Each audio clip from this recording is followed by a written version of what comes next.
Mesdames, Messieurs, bienvenue à notre magazine Dites-moi tout. Aujourd'hui, nous avons encore un autre invité qui a accepté de tout nous dire. Merci d'ailleurs déjà pour son invitation. C'est vrai qu'il est rare de le voir à la télévision, mais voilà, on a fait beaucoup d'efforts parce que j'ose croire que ce qu'il va nous dire s'avère important, mesdames, messieurs. Lui, c'est bien sûr le prophète Joshua Kamba. Il a accepté notre invitation pour tout nous dire et n'hésitez pas évidemment à nous envoyer vos questions via SMS à ce numéro de téléphone évidemment qui défile au bas de vos petits écrans. Prophète Joshua Kamba, bonsoir et bienvenue. Bonsoir et merci. En tout cas, merci d'avoir accepté notre invitation. Merci, tonton Jaco. Et j'espère qu'aujourd'hui, vous allez tout nous dire autour de la prophétie. Évidemment. Puisque vous êtes prophète. Nous sommes nés pour ça et nous sommes appelés pour ça. Voilà. Déjà d'entrée de jeu, nous parlons de la prophétie, nous parlons des prophètes. J'aimerais déjà, puisque vous êtes là, vous êtes vraiment la personne qu'il faut, attitrée qu'il faut. Expliquez-nous comment on peut comprendre ça, par définition. C'est quoi une prophétie? Ouais, et comme disait le frère Job, avant de parler, il faut interroger les gens d'hier et d'avant-hier. Donc, comme aujourd'hui, les gens d'hier, ce sont les apôtres, et d'avant-hier, c'est les prophètes. Voilà pourquoi ainsi nous sommes posés sur les fondements des apôtres et des prophètes. Voilà, pour mieux parler, nous devons interroger le frère Paul, parce que lui a bien défini c'est quoi la prophétie. Est-ce que nous pouvons rapidement lire le frère Paul dans 1 Corinthiens chapitre 13, le verset 2, les Écritures stipulent, et quand j'aurai les dons de prophétie, la science de tous les mystères et de toute la connaissance. Noir sur blanc, on définit la prophétie comme la science de tous les mystères et de toutes les connaissances. La science de tous les mystères et la science de tous les mystères et de toutes les connaissances. Et de toute la connaissance. Et toute la connaissance. Là, c'est les Écritures qui définissent la prophétie. Encore que là, ça paraît encore un petit peu, on va dire, ambigu. Mais dans des termes simples, clairs, comment on peut comprendre ça? Et nous voulons préciser, lorsque 1 Corinthiens 13 explique, vous allez comprendre que dans 1 Corinthiens 12, là-bas, on catégorise. Ici, dans 1 Corinthiens 12, on parle des dons de l'esprit. Et parmi les dons, on définit, on prend la prophétie. Dans 1 Corinthiens 12, le verset 6 à 8. Et là, le verset 10, 12, 10, à un autre, les dons d'opérer des miracles, à un autre, la prophétie. Et là, il s'agit des dons. Mais nous devons dire qu'à côté du don, il y a aussi les ministères. Donc, quand il s'agit de la parole prophétique, il y a aussi la prophétie de l'écriture, il y a aussi la prophétie des dons. Là, c'est ce que stipule l'apôtre Pierre, dans 2 Pierre chapitre 1, les versets 19. Là, le frère Pierre nous parle maintenant de la parole prophétique. Là, il s'agit de la parole prophétique qui dit « Et nous tenons d'autant plus certaine la parole prophétique à laquelle vous faites bien de prêter l'attention comme à une lampe qui brille dans un lieu obscur jusqu'à ce que le jour vienne apparaître et que l'étoile du matin s'élève dans vos cœurs. Sachant tout d'abord, tout vous-même, qu'aucune prophétie de l'écriture ne peut être un objet d'interprétation particulière. » Donc, tonton Jaco, il est très important de savoir qu'il existe le don de la prophétie, le ministère, la parole prophétique ou le ministère de la prophétie. Il existe aussi les dons de la prophétie. Il y a une différence. Il y a une grande différence. Une très grande différence en plus. Alors, comment on peut détecter cette différence directement comme ça, juste en voyant comment les choses se passent? Et je rentre dans les Actes des Apôtres. Vous remarquerez que dans les Actes des Apôtres, chapitre 3, les versets 25, la Bible dit « Vous êtes fils des prophètes et de l'alliance que Dieu a traitée avec nos pères, en disant à Abraham, toutes les familles de la terre seront bénies en ta postérité. » Et nous comprenons que tout enfant de Dieu qui reçoit le Saint-Esprit, c'est aussi un prophète. C'est un fils des prophètes. Vous comprenez? Parce que jadis, pour devenir prophète, on oignait d'huile. Mais aujourd'hui, dès qu'on est aussi loin de l'esprit, on devient prophète. Mais cela est très différente aussi parce que tout enfant de Dieu peut rêver, tout enfant de Dieu peut voir les songes, tout enfant de Dieu peut parler de la part de Dieu. Le Saint-Esprit, c'est aussi un prophète. Pendant la prière. Un fils de prophète, oui. Mais aussi, il y a aussi les dons de la prophétie. Là, quand quelqu'un reçoit le Saint-Esprit, l'Esprit l'apporte des fruits de l'Esprit, premièrement, et les donne aussi les dons de l'Esprit. Ça peut venir chez n'importe qui. Oui, ça peut venir à n'importe qui reçoit le Saint-Esprit. Ok. À une sœur, à un frère, à un papa, à une maman, et tout enfant de Dieu. Comme tout sacrificateur est lévite, mais tout lévite n'est pas sacrificateur. Okay. Il est de même aussi à savoir que tout enfant de Dieu n'est pas ministre de Dieu, mais tout ministre de Dieu est d'abord enfant de Dieu. Okay. Donc pour comprendre qu'il y a les dons de la prophétie, mais il y a aussi le ministère de la prophétie, le ministère prophétique. Là, il s'agit des épîtres. Qui fait partie des 5 ministères. Oui, l'épître aux Éphésiens, chapitre 4, le verset 11. Là, étant monté, il a amené des captifs, il les a fait des dons. Donc, un ministre de Dieu, avant d'avoir un don du ministère, il est d'abord lui-même un don fait à l'Église pour les salir. Mais un enfant de Dieu, par exemple, qui reçoit via la prière, via voilà, le Saint-Esprit, qui reçoit ce don-là du Saint-Esprit, est-ce que cet enfant qui a reçu, cet enfant de Dieu qui a reçu ce don du Saint-Esprit, peut après, plus tard, devenir prophète ministre? Il peut devenir aussi un prophète ministre s'il est appelé au ministère. Parce qu'on est ministre de Dieu et on devient ministre de Dieu. Ok. Donc on est né et on devient. Ok. Ah oui, parce que il y en a qui naissent ministre de Dieu et ils deviennent. Donc il faut naître ministre et on devient. On est enfant de Dieu et on devient aussi enfant de Dieu. Ok. Ah ouais. Ah. Bon, évidemment, je voulais poser une question qui n'a rien à voir avec ça. Ça pourra peut-être venir un moment. Est-ce que vous pouvez nous confirmer maintenant, là, à travers ce magazine, les gens qui nous suivent, est-ce que toute prophétie émane forcément de Dieu? Pas forcément. Pas forcément que la prophétie émane toujours de Dieu. Non. Il y a la prophétie qui vient. C'est Dieu lui-même qui explique ça. Parce que Dieu, c'est les Écritures. Dieu lui-même explique ça. Il dit dans le livre de Jérémie, le prophétie que ces prophètes vous annoncent ne vient pas de moi, mais ils prophétisent la pensée de leur propre cœur. Il y a des prophéties qui viennent seulement de la pensée humaine, mais il y a des prophéties aussi qui viennent de Dieu. Et il y a d'autres prophéties aussi qui viennent des esprits impurs, comme le cas du prophète Michée dans 1 Roi, 2 Chroniques chapitre 18. Là, nous voyons le roi Josaphat et le roi d'Israël qui voulaient partir à la guerre. Mais le roi Josaphat conseille à son homologue, roi d'Israël, de consulter la parole de l'Éternel.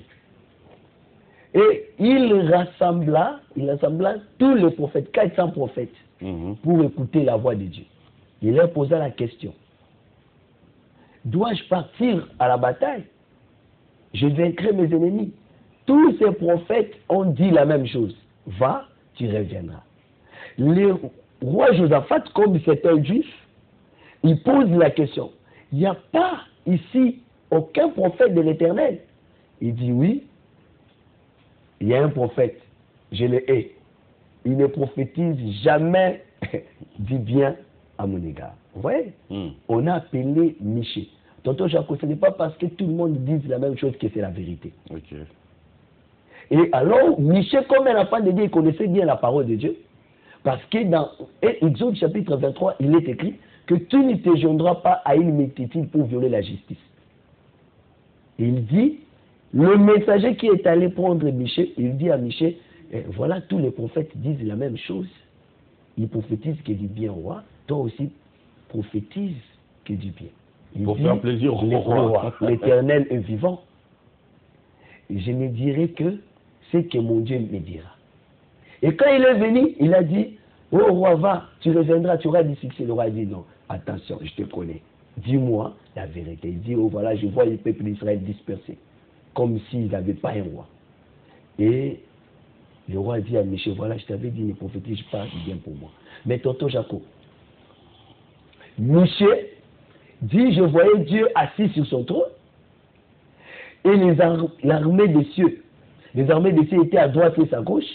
Et Dieu pose la question, qui me séduira quand un esprit impur se présenta et dit à Dieu, envoie-moi, je le séduirai. Comment? Je serai comme un esprit du mensonge dans la bouche de tous ces prophètes. Et quand Michel finit de parler, un faux prophète était là. Il a giflé le prophète Michel. Il dit, quand est-ce que l'Esprit de l'Éternel, par quel chemin l'Esprit de l'Éternel m'a quitté pour venir chez toi? Il dit, les jours où tu iras de chambre en chambre. Pour comprendre que l'esprit impur était comme l'esprit du mensonge dans la bouche de tous ces prophètes. Mais c'était des prophéties. Mais c'était des prophéties. Des bonnes prophéties. Des bonnes aussi. Oui, des fausses prophéties. Des fausses prophéties. Oui, et le roi est parti. Il est mort. Il n'est pas rentré. Donc, selon la prophétie de Michée, pour dire que Michée a dit ce qui est venu de Dieu, mais tous ces prophètes ont prophétisé les mensonges. Donc, il existe aussi les mensonges. Pas forcément parce que lui veut prophétiser les mensonges, mais parce que l'esprit impur est venu entrer dans sa bouche. Est-ce que de nos jours, c'est aussi fréquent? Je pose cette question parce que, quelque part, maintenant, les prophètes, les ministres de Dieu, prophètes, sont un peu stigmatisés, très mal vus par rapport à beaucoup de dérapages. Est-ce que de nos jours aussi, il y en a qui disent des faussetés juste pour plaire au roi? Loin de moi la pensée d'attaquer une personne, mais je montrais à la lumière des Écritures. S'ils ne sont pas là, c'est que Jésus-Christ est un faux prophète. Parce que Jésus a annoncé que ces gens-là viendront. Quand bien même que moi je ne sais pas les doigter, mais ils sont là. Mais comment les reconnaître par rapport aux Écritures?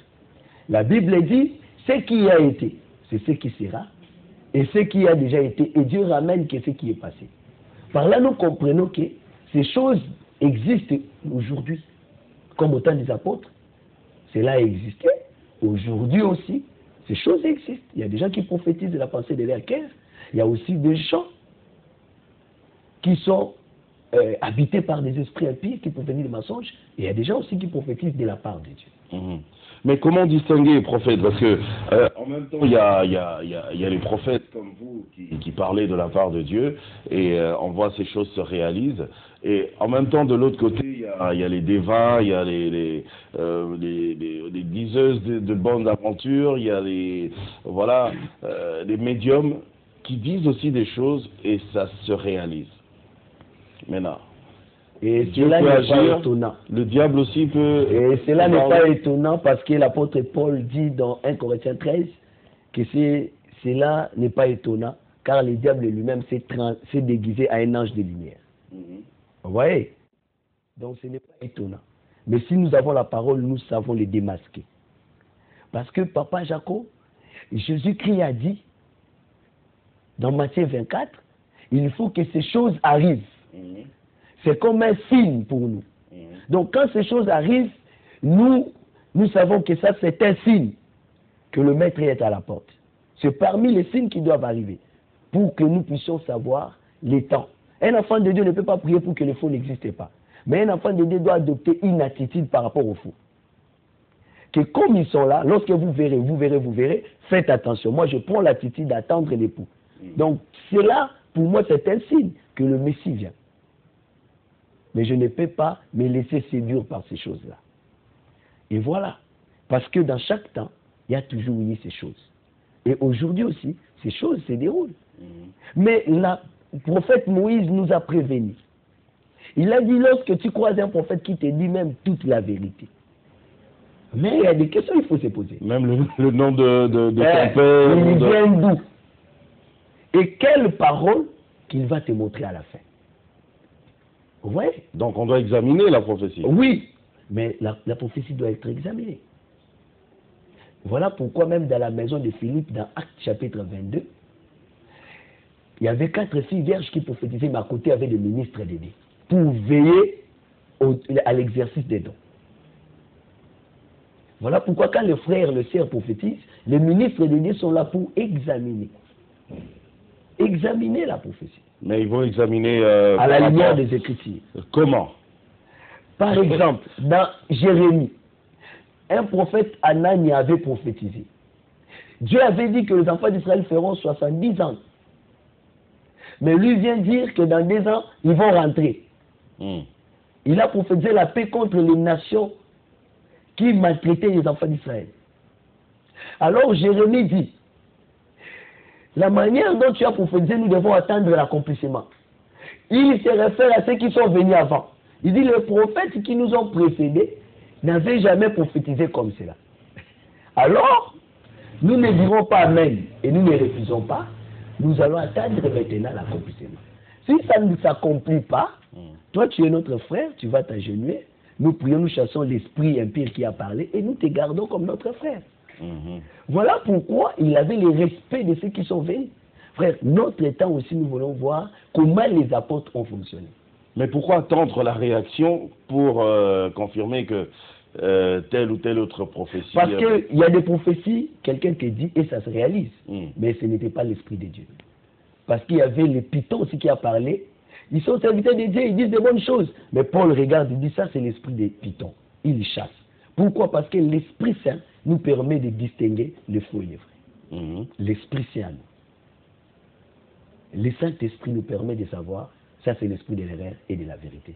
Un enfant de Dieu qui est enseigné, c'est distinguer le faux du vrai. Parce qu'il y a plusieurs raisons pour prophétiser les mensonges. D'autres par cupidité et d'autres par vaine de gloire. Alors voilà pourquoi Dieu a précédé les fruits de l'esprit avant les dons. Quand tu as l'amour, tu ne vas pas escroquer. Quand tu as l'amour, tu ne vas pas tuer.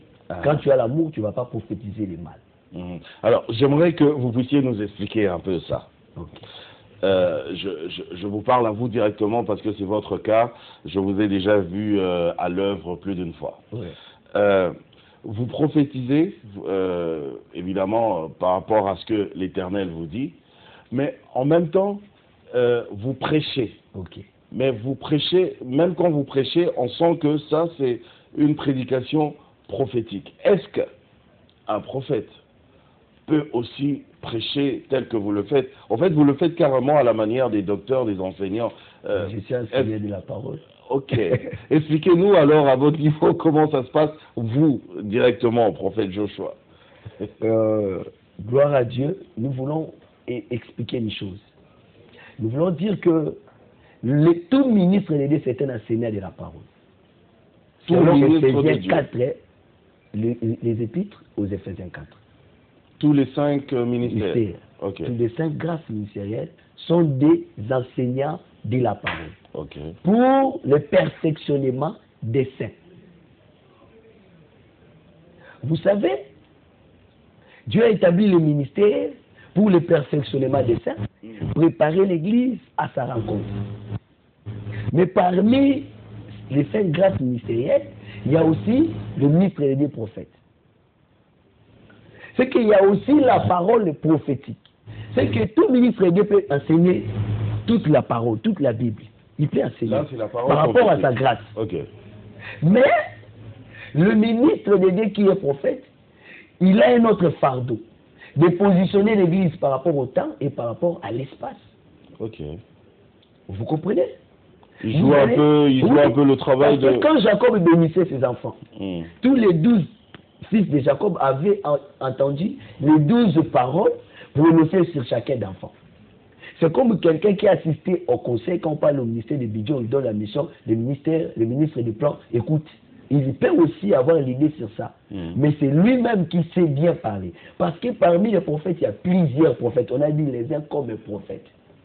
Voilà pourquoi, à côté de chaque grâce ministérielle, il y a toujours une grâce. Je suis appelé au ministère doctorat, mais attaché parfois à une grâce prophétique. L'autre est appelé parfois au ministère prophétique attaché à la grâce pastorale. D'autres prophètes parfois attachés à l'évangéliste. Quand ils travaillent, vous sentez comme si c'était un évangéliste, mais c'est un prophète. Quand il travaille, vous sentez comme si c'était un apôtre, mais c'est un prophète. Mais c'est une grâce qui accompagne son ministère. Mais aujourd'hui, je vais encore préciser qu'un prophète ministre de Dieu peut aussi être accompagné de dons spirituels, de miracles, de prophéties. Ok. Mais un frère aussi peut avoir les dons de la prophétie. Un pasteur aussi peut avoir les dons de la prophétie. On peut parfois l'appeler prophète. Je suis docteur de la parole, on m'appelle prophète. Vous êtes évangéliste, on vous appelle prophète. Oui, tout le monde m'appelle prophète, mais je suis docteur de la parole. J'ai été consacré comme docteur. On m'appelle prophète par rapport à la grâce là qui accompagne mon ministère. Mais écoutez, tonton Jaco, vous allez remarquer que le ministère, aujourd'hui, maintenant, les frères ont les dons, mais ils se donnent un titre de prophète par ministre. Mais il n'a pas ce ministère-là. Pourquoi? Qu'est-ce qui fait ça? C'est juste un vent. Un vent soufflé. Parce que maintenant, Parce qu'il a envie d'être prophète. Vous voyez? Il suit une prédication. Maintenant, il a envie aussi de devenir comme cela. Il devient aussi prophète. Mais vous ne voyez aucune caractéristique d'un prophète à lui. D'un prophète à lui. Vous ne voyez pas ça. Vous voyez? Mais il a les dons de la prophétie. Il édifie l'église, il exhorte. Mais le ministère, il n'a pas. La parole prophétique, il ne connaît pas. Il ne sait pas positionner l'église dans son temps et dans l'espace. Nous expliquer un peu la parole. Parce qu'un prophète, il révèle les choses cachées. Vous comprenez? Il les place aussi dans le temps et dans l'espace. Est-ce que vous-même, en tant que prophète, quand vous recevez une prophétie par rapport à une personne ou par rapport à toute une nation, une société et j'en passe, est-ce que vous examinez aussi votre prophétie avant de la sortir? Ah oui, parce que vous devez savoir que nous avons l'Esprit de Dieu. Si ça vient de Dieu, je sais que ça vient de Dieu. Et je suis sûr et j'ai la foi et que ça va arriver. Est-ce que ça peut venir de l'ennemi? Pardon? Ça peut venir de l'ennemi puisque vous êtes prophète de Dieu. Ouais. Ça peut aussi venir de l'ennemi. Parce que Michel aussi, un messager lui a dit, prophétise comme les autres.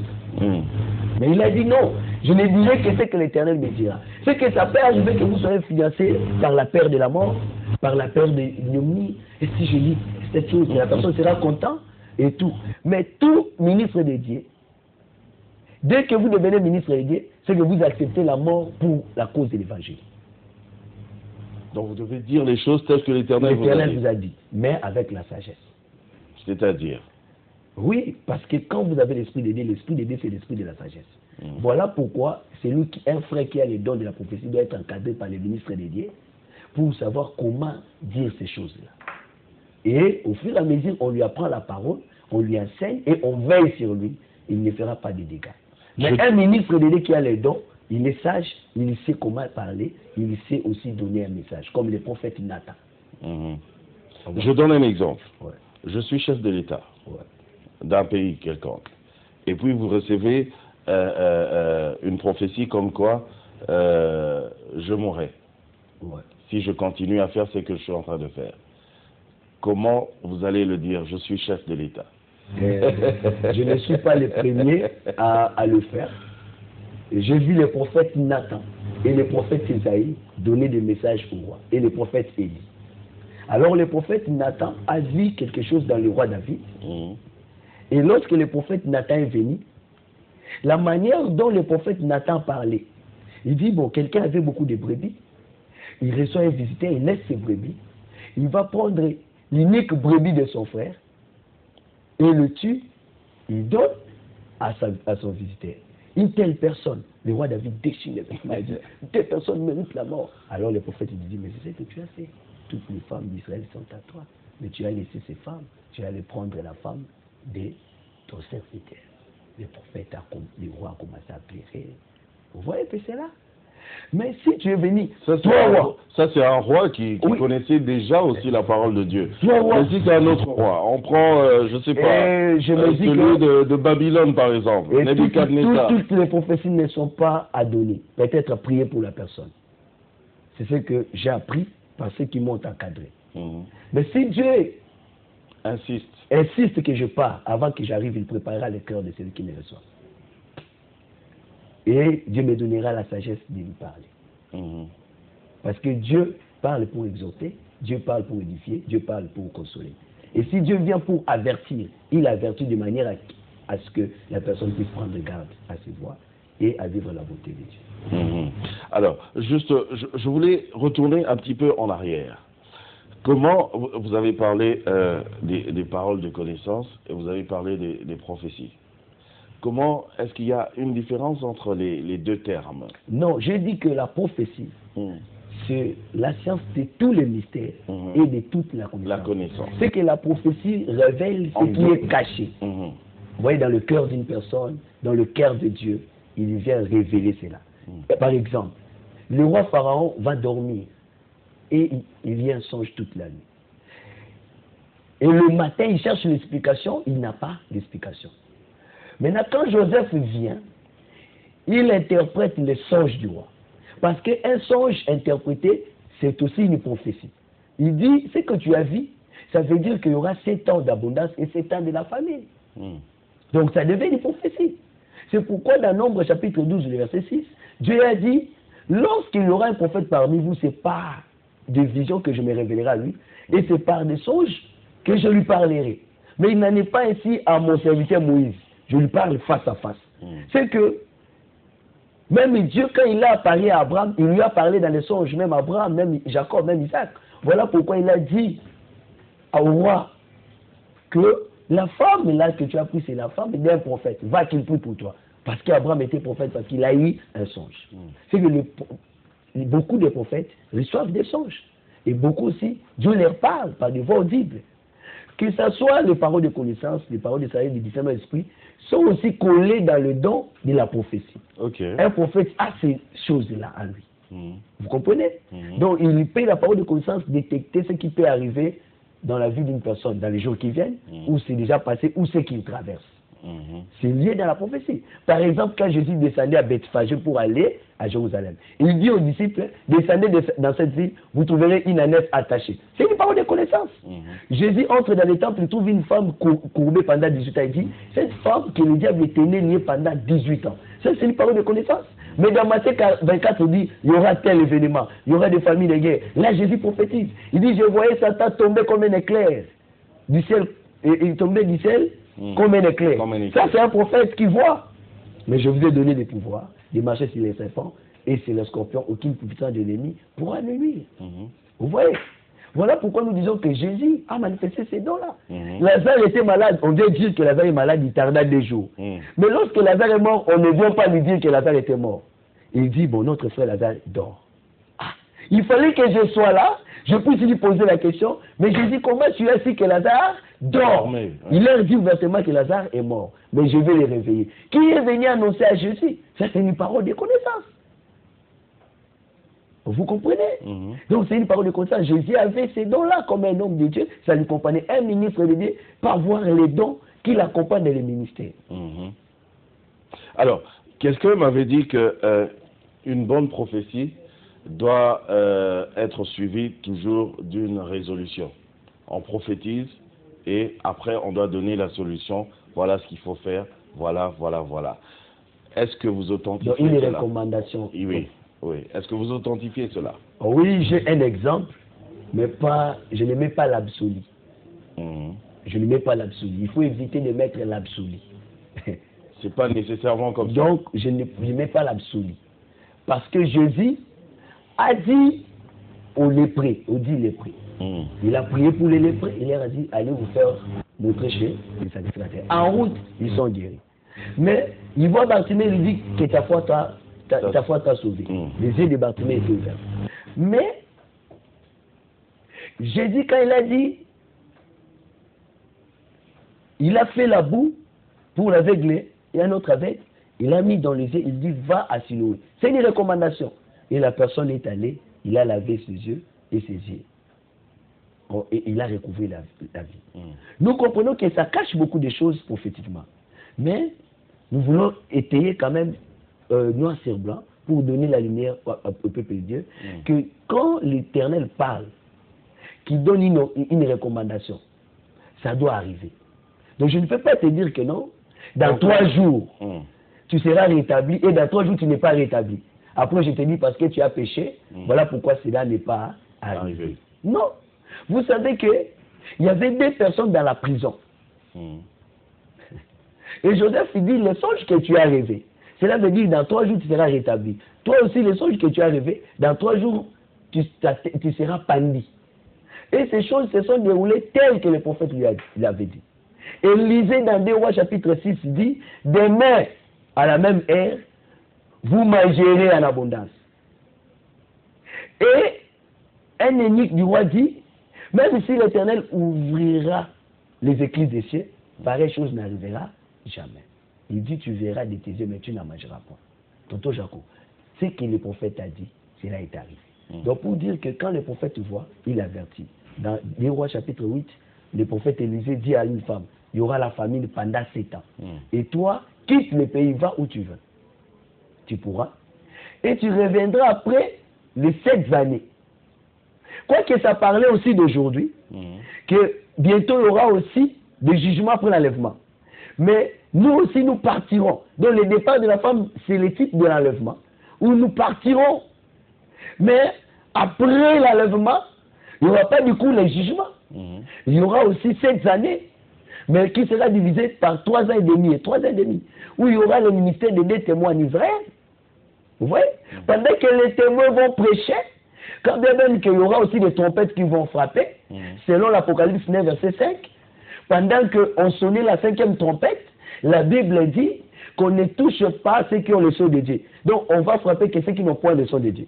Or, ceux qui auront le son de Dieu après l'enlèvement, selon Apocalypse chapitre 7, le verset 15, 12, vous descendez, on a vu un autre ange qui venait du soleil levant. Cet ange-là, c'est ça, Malachie 4, le soleil qui se lèvera, qui aura la guérison dans ses ailes. Ses ailes, ce sont les 2 témoins qui viendront prêcher en Israël. Et pendant qu'ils vont prêcher, ils vont frapper. Il y aura les trompettes qui vont s'abattre. Mais, à la fin de leur mission, c'est alors que la bête qui monte de la terre viendra leur faire la guerre et les vaincra. Après 3 jours, ils retourneront. Et il y aura maintenant la grande tribulation. À la fin de la grande tribulation, c'est alors que l'Éternel sortira. Vous voyez, parce que souvenez-vous, chez Abraham, Dieu est venu avec 2 anges. C'est comme l'aigle qui a 2 ailes. Il a coupé seulement ses 2 ailes. Les anges sont allés à Sodome, lui est resté chez Abraham. C'est ça les 2 témoins qui iront. Mais Dieu viendra après 7 ans défendre le peuple d'Israël. Et alors maintenant, nous qui sommes partis, nous descendons sur la terre. Et ceux qui sont morts ressusciteront. Et nous pouvons régner maintenant sur la terre. C'est ce qui explique aussi, cette femme qui est partie, il y reviendra. Mais dans la doctrine comme cela, nous voulons dire que Élisée a donné une recommandation. Il a dit à la famille, il a dit à la femme, pars, et tu reviendras. Et cela est arrivé ici. La femme est partie, il y a eu la famille. Quand il est rentré, et c'était aussi la fin de la famille. C'est que quand Dieu parle, il donne une recommandation, qu'entre dans la prière, tu feras. Et tu verras. Ben vous avez dit que vous n'allez pas mettre ça dans l'absolu. Bon, pas forcément non, ça. Parce que Dieu peut dire que demain à 12h, tu verras ça. Ça qui te disent que entre dans le gène, entre dans ceci. Dieu peut dire ça. Mais Élisée, quand Aman vient, il ne sort pas, il reste dans sa chambre. Il dit seulement à Aman, va te jeter 7 fois dans l'eau. Et quand Aman disait, moi je pensais que le prophète sortirait, il agitera sa main sur moi et je serai guéri. Oui, donc il ne faut pas s'attendre que Dieu fera comme toi tu penses. C'est qu'on va me dire d'entrer dans la prière de 7 jours. Dieu ne fait pas toujours comme ça. Je peux te dire, tonton Jaco, on a prié, Dieu a dit, attention, quelque chose de mal va t'arriver. Mais Dieu t'a épargné. Et Dieu ne te dit pas d'entrer dans la prière de 7 jours, comme au temps dans 2 Chroniques 20. Dieu a dit, demain vous verrez seulement la délivrance. Dieu n'aura rien imposé. Mais eux-mêmes, dès-même encore, on a mis des centres qui commençaient à chanter, et alors les ennemis se sont en train de tuer. Donc Dieu peut me dire d'entrer dans la prière, Dieu aussi peut me guérir comme ça, Dieu peut me prophétiser, demain on va t'appeler et tu seras employé. Bon, on ne me dit pas d'aller dans la prière, parce qu'on a prié, Dieu a parlé, et demain aussi, j'entre. Mais à l'autre personne, Dieu peut lui dire, entre dans la prière. Mais si tu ne fais pas tel que Dieu a fait, là tu désobéis. Alors, est-ce que Dieu peut agir aussi par rapport à la volonté de son prophète? Je donne l'exemple ici de Élie, qui dit il pleuvra pas sauf à ma parole, et il n'a pas plu. Il faut savoir ceci. Parce que Élie, quand il parlait ça, il était dans Deutéronome 28, verset 1er à 12. Si mon peuple, si tu obéis à la voix de l'Éternel ton Dieu, en mettant et en observant tous ces commandements que je te prescris aujourd'hui, tu auras la sécurité sur toutes les nations de la terre. Mais au verset 12, la Bible dit, l'Éternel t'ouvrira son bon trésor, il te donnera la pluie à son temps. Mais dans le verset 15, si tu désobéis. Maintenant, le verset 23 dit, le ciel te sera de fer et la terre d'airain. Au lieu de la pluie, tu auras la poussière. Vous comprenez? Maintenant, quand le peuple a désobéi, Dieu a fermé le ciel, selon la parole d'Élie. Parce qu'Élie était dans les Écritures, tonton Jaco. Parce que l'Écriture dit que toi, tu es serviteur de Dieu. Parce que plusieurs te connaissent seulement comme l'agent de presse, mais tu es aussi serviteur de Dieu. Et la Bible dit que l'Éternel confirme la parole de ses serviteurs parce que c'est lui qui crée le vouloir à faire à nous. L'homme de Dieu ne peut pas dire les choses dans sa volonté parce qu'il est mort. S'il vit, c'est Christ qui vit en lui, il a le Saint-Esprit. C'est que tout ce qu'il dit émane de l'Esprit. Donc même s'il ne dit pas ça au nom de Dieu comme Dieu m'a dit, mais il déclare des paroles sur toi, selon l'Écriture qui dit. Il peut le dire aussi par passion. Et c'est ça qui est dangereux. Non, pas pour te faire plaisir. C'est ça qui est dangereux. Par exemple, tu es malade. Ou peut-être je suis juste irrité par rapport à une situation qui se passe ici au travail. Et puis comme je suis un serviteur de Dieu, je dis cette chaîne sera fermée. Non, nous ne sommes pas dans l'alliance des malédictions.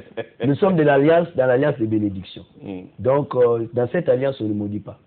L'Écriture dit bénissez vos ennemis. En tout cas. Dans cette alliance, on ne maudit pas. Voilà. Alors, il nous reste juste 30 secondes. J'aimerais que vous puissiez d'abord nous dire en 2-3 mots, c'est que nous pouvons retenir aujourd'hui autour de la prophétie et du prophète, et de nous donner aussi le programme de l'Église. Oui, nous bénissons l'Éternel. Nous voulons dire que l'Église doit avoir les dons de la prophétie. Tout comme tous les dons doivent travailler dans l'Église. Parce que la Bible dit quand quelqu'un vient, dans 1 Corinthiens 14, et on lui révèle ce qui est dans son cœur, il connaîtra qu'il y a un Dieu, et non un homme de Dieu. Donc quand il vient, on lui révèle, ça édifie. La prophétie édifie. Toute prophétie, nous disons que la prophétie ne vient pas pour effrayer, mais pour avertir, pour édifier, pour consoler. Alors, nous prions que les gens ne prophétisent pas. La prophétie aussi n'est pas monnayée. Et nous conseillons à tous les frères, et surtout les jeunes qui viennent aujourd'hui, et de ne pas prophétiser par passion, pour qu'on sache que lui c'est un grand. Non, le grand c'est Jésus. Dans les Écritures, même les gens qui ne connaissaient pas la parole, on dit un grand prophète parut parmi nous. Dieu a visité son peuple. Mais il connaissait aussi Jean-Baptiste, on ne lui a pas appelé un grand. Donc pour dire qu'il y a un grand, c'est Jésus. Donc, et que les frères soient simples. S'il est évangéliste, qu'il reste évangéliste, qu'il est pasteur, les dons de la prophétie accompagnent son ministère. Je suis docteur de la parole, quoi comme un bel prophète, c'est par rapport à la grâce, les dons qui fonctionnent. Mais et je ne peux pas oublier ce que je suis. Donc je voulais dire qu'il faut qu'on ne combatte pas la prophétie, ça vient de Dieu. Donc s'il y a les faux, il y a aussi les vrais. Les prophètes Élisée, mais la prophétie de l'Écriture, qu'on laisse les ministres le dire, et les prophètes ministres d'expliquer. Un prophète ministre existe. Et celui qui a le don de la prophétie ne se fasse pas appeler ministre de Dieu. Comme il y a aujourd'hui des ministres, des ministères sans ministre. Un frère fait seulement son ministère. Mais c'est un frère. C'est pas normal. Oui, il devient daddy.